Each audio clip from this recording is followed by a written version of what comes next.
শরীফ ওসমান হাদী ভাইকে নিয়ে যাওয়া হচ্ছে বিদেশে উন্নত চিকিৎসার জন্য। মহান আল্লাহ তাআলা তাকে সুস্থ করে আমাদের দেশে আমাদের কাছে পাঠিয়ে দিন, সেই দোয়া থাকবে, সেই প্রত্যাশা থাকবে আল্লাহ তাআলার দরবারে। এই শরীফ ওসমান হাদী যদি সুস্থভাবে ফিরে আসে, এই হাদী দেখবেন রাজনীতিতে মহাকাব্য ঠিকই রচনা করছে। আপনি খেয়াল করে দেখবেন এই শরীফ ওসমান হাদী তার কোনো বন্ধু নাই, কিন্তু শত্রু সবাই। আপনি খেয়াল করে দেখবেন বিভিন্ন দলের দিকে তাকান, তাকে সাপোর্ট দেওয়ার মতো তার পক্ষে কোনো পজিটিভ লোক নাই, রাজনৈতিক দল। কিন্তু সে যদি না থাকে তার জায়গাটায়, তার প্ল্যাটফর্মটায়, তবে অন্যান্য দলের জন্য ভালো। খেয়াল করে দেখেন, সে যদি না থাকে অন্য দলের জন্য ভালো, কারণ সে তো কোনো দল করে না, সে তো কোনো দলের না, সে তো কোনো পার্টির না। এই জন্য মনে করেন সে দেখেন মানুষ তার পকেটে টাকা ভরে দিয়ে গেছে নির্বাচন করার জন্য, নির্বাচনে ব্যয় করার জন্য। এটা কোন পর্যায়ে গেলে হয়?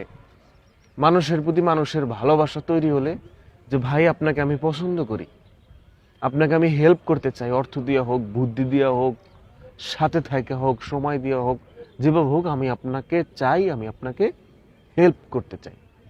এই জায়গাটা মানুষ কোন জায়গায় হয়? এই জায়গাটা তো আপনার ওইটা কি বলে, এই যে কুফরি কালাম বলে না, জাদুটোনা বলে না, পান পরা খাওয়াইয়া বলে, এগুলো তো কোনো কিছু কইরা না। এটা তো একমাত্র ভালো কাজ কইরা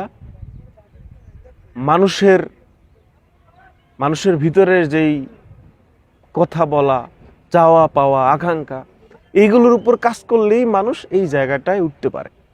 তো সেই জায়গাটা শরীফ ওসমান হাদী করছে। শরীফ ওসমান হাদী দেখেন গরিব ঘরের ছেলে, মানুষ কতটা নিকৃষ্ট দেখেন। এদিকে শরীফ ওসমান হাদীর মাথায় গুলি, গ্রাম থেকে মা বাবা ভাই বোন যারা সবাই, বাবা আছে কিনা আমি শিওর না, আমার তথ্য ভুল হতে পারে, তো গ্রামে যারা ছিল তারা ঢাকায় উঠে গেছে, এদিক থেকে ঘর চুরি করে ফেলছে। চোরও তো একটা মানুষ, তারও তো অ্যাটলিস্ট বিবেক আছে নাকি?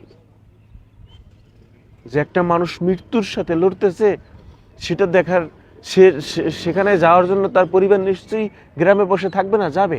এদিক থেকে ফাঁকে দিয়ে চুরি।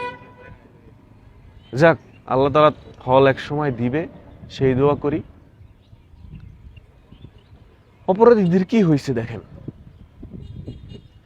অপরাধীদের শুনছি এখন নেত্রকোনা থেকে, বর্ডার থেকে পালাই গেছে, এখান থেকে পালাই গেছে।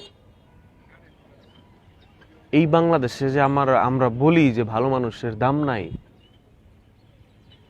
এই বাংলাদেশে আল্লাহ তাআলা নিজ হাতে ভালো মানুষের দাম দিবেন একদিন ইনশাল্লাহ। শরীফ ওসমান হাদী ভাই জানি না সুস্থ হয়ে ফিরে আসবেন কিনা, জানি না স্বাভাবিক লাইফে ফিরে আসতে পারবেন কিনা, কিন্তু মহান আল্লাহ তাআলার দরবারে আবেদন থাকবে, দরখাস্ত থাকবে, অ্যাপ্লিকেশন থাকবে। আল্লাহ তাআলা তাকে আগের মতো, আগের চেয়েও দ্বিগুণ শক্তি দিয়ে মহান আল্লাহ তাআলা বাংলাদেশের মানুষের কাছে,